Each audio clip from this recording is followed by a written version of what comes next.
First of all, I'd like to thank the organizing committee by invitation. My name is Joao Paulo Rodrigues Marques. I come from Luiz de Queiroz College of Agriculture, that's a campus of University of São Paulo, Brazil. For me, it's a great pleasure to be here and to share my results on plant anatomy related to pathogen infection. I'm a plant anatomist, so I will speak some details about Coleoptera cutato infection, that's a fungi that infecting Citrus sinensis flowers. As you know, the world population is growing. Nowadays, we have almost 7.5 billion people in the world. And it's estimated for 2050, we will have more than 90 billion people in the world. So the increase in world population promotes a demand for healthy food, but not only the quantity of food, but also the quality of food. For example, if you go to the market and you see a potato or a corn like that, it's not interesting for consumers. So the diseases are limiting factors of food production. And if you take, for example, other examples of the diseases that cause several damage for the plant, some producers need to ruin these plants from the orchards. So the diseases are limiting factors, and nowadays we are challenging different aspects of the diseases because the global warming and the presence of a huge monocultures are increasing the numbers of the diseases, the number of lesions. Well, first I would like to give a different significance for you about the disease and the injury. Injury is something momentaneous, something transient. And also the disease and the disorder are caused by abiotic factor. We see yesterday several kinds of examples of abiotic factors. But injury is something connected with a mechanical impact. For example, if a couple of lovers goes to the tree and mark the tree, oh, our love is forever. We don't know if the couples will continue together. But you need to keep in mind that this injury was made in the past. It's something momentaneous. On the other hand, we have the diseases that are caused by biotic factors. For example, herbivores, insects, nematoids, parasitic plants, and the different kinds of microorganisms. Well, but I'm a plant anatomist, and the diseases are studied by phytopathologists. Well, how a plant anatomist could contribute for plant disease studies? As a plant anatomist, we need to keep in mind that a plant could defend themselves against different pathogens based on two main aspects. First, presence of constitutive barriers, and the second, inducible barriers. The constitutive barriers could be also structural or biochemical barriers. This is very important to understand how the plants defend themselves against the pathogen infection. With pathogen infection, it means the spore deposition and also the spore penetration. But once the plant was infected by the pathogen, the plant could defend itself by the structural or biochemical inducible barriers. That means that once the pathogen was present inside the plant tissues, the plant tissue could avoid the pathogen colonization. So here we have two main aspects. First, constitutive that avoid, that prevent the pathogen infection, and if the plant was infected, the inducible barriers that prevent the pathogen colonization. And both has structural and biochemical. So as a plant anatomist, you need to looking for these constitutive or inducible barriers to understand how plant tissues defend against the different pathogens. Well, I'm from Brazil. Brazil is the largest citrus producer in the world. Okay, and our production is concentrated in São Paulo state, that represents 70 to 80% of citrus production in Brazil. We have more than 200,000 employees. Only this year, we will generate 11.3 million tons of orange. Our cultivated area is estimating 490,000 hectares, so it's very huge. And per year is generating more than $2 billion during all the citrus industry. So it's a huge and a very important culture for our country. But one other important aspect, if you get only four citrus, 4 glasses of orange juice consumed in the world, one of them comes from São Paulo state in Brazil. So probably if you get today, when at the breakfast you drink a sweet orange, probably it's come from Brazil.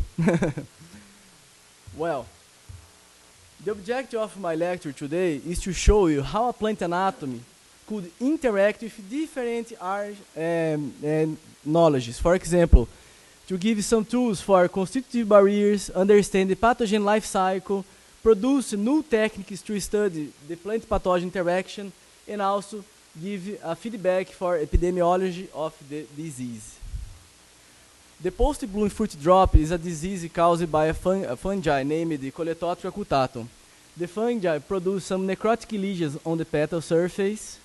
These necrotic lesions promote one hormonal imbalance in order to promote the premature fruit abscission.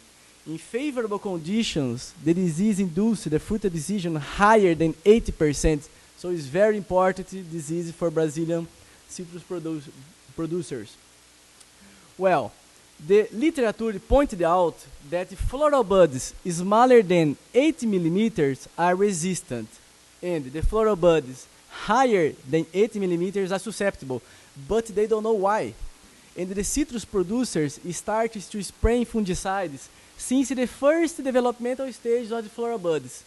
For control the diseases, they almost use 7 to 14 times of fungicides applications. So it's a bigger fungicide applications to control the diseases, causing several environmental damage.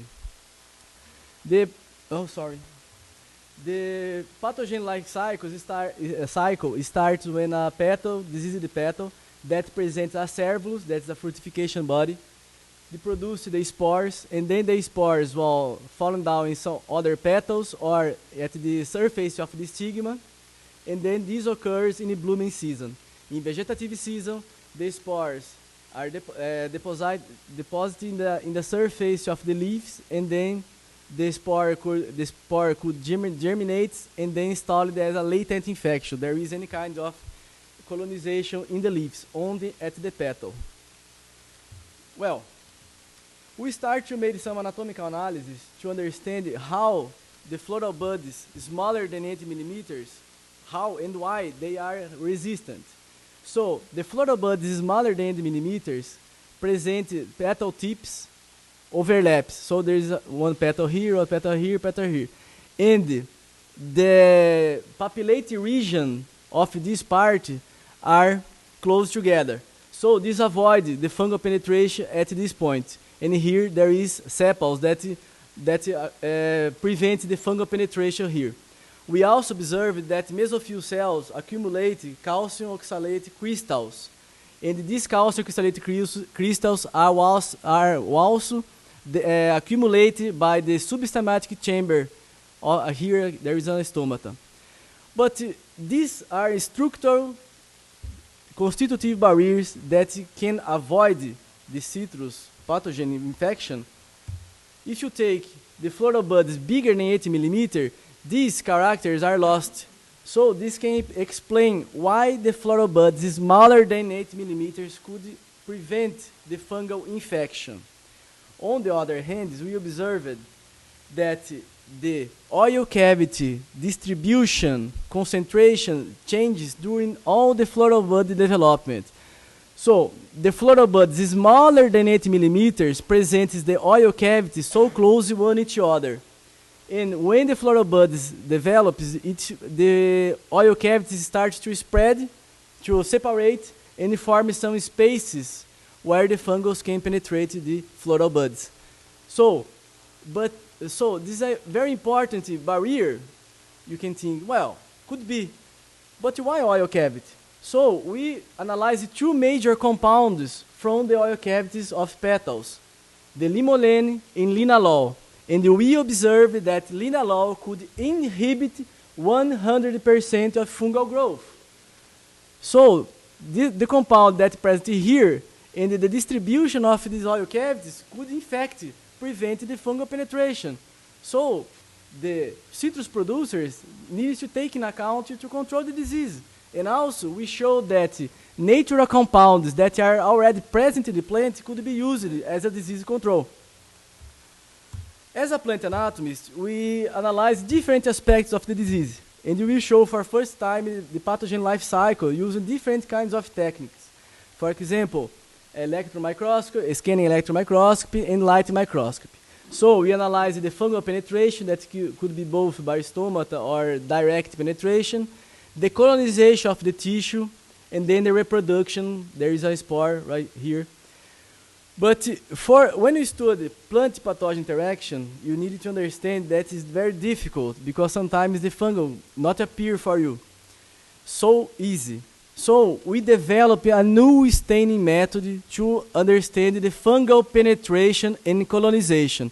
This staining method was made to stain the fungal hyphae in blue using cotton blue and a plant cell wall in red using safranin.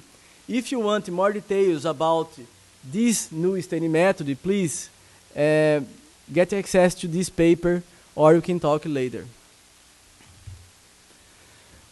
During my study, we analyzed that the petals are susceptible. Well, it was demonstrated by literature. But what about the stigma? Well, the stigma presents some necrotic lesions here and here. So we made some anatomical analysis to understand what happens here at the surface of the stigma. And you observe that the fungus cannot penetrate the stigma. Why? Because the stigma surface forms a protective layer composed mainly by phenolics and lipophilic compounds that avoid the fungal penetration. But when we start to analyze the surface of the stigma, we observed that the fungi grows within the pollen grains. But, well, it's totally different. We never saw this. The literature never pointed out about this aspect. So we analyzed carefully what happened at this region of the stigma. And we observed that the fungi penetrate and colonize the pollen grain and also absorb the nutrients present inside. But the observation of the fungi infect the pollen grain is very important for the epidemiology. Why?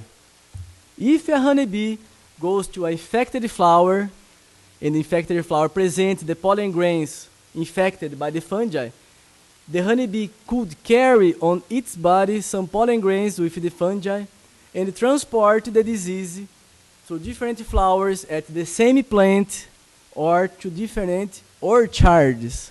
So it's a new way to understand the epidemiology of the diseases using anatomical tools. This, well, I will show here first. It has been shown that for some honeybees in other diseases could transport the pollen grains with the fungi and they promote the spread of the diseases in the orchard. We are conducting other experiments right now to prove this hypothesis. That's very important to understand the pathogen epidemiology. As a benefits of my work, as I show, the floral buds smaller than 8 millimeters could prevent the fungal infection. So the citrus producers can reduce the number of times of fungicide application, reducing the costs. And also, we show for the first time that natural compounds can act as a fungicides. So you can use in a field a natural compound and then reduce the damage, the environmental damage of the disease control. The conclusion of my work is that plant anatomy is a useful tool for studies in plant pathogen interaction. So we work, of course, with different phytopathologies to better understand the disease.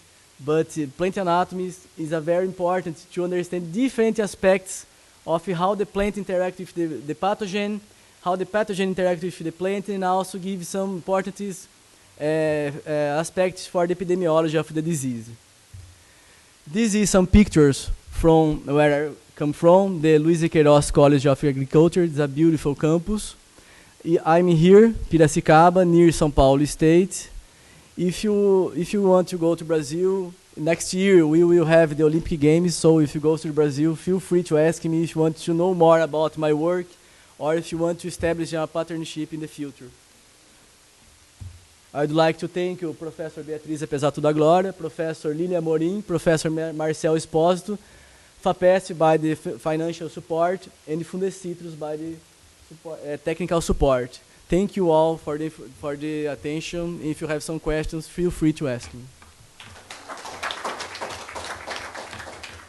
Very good presentation. Thank you. So question? We have 2 minutes to go. 3 minutes to go. Any question? Yes?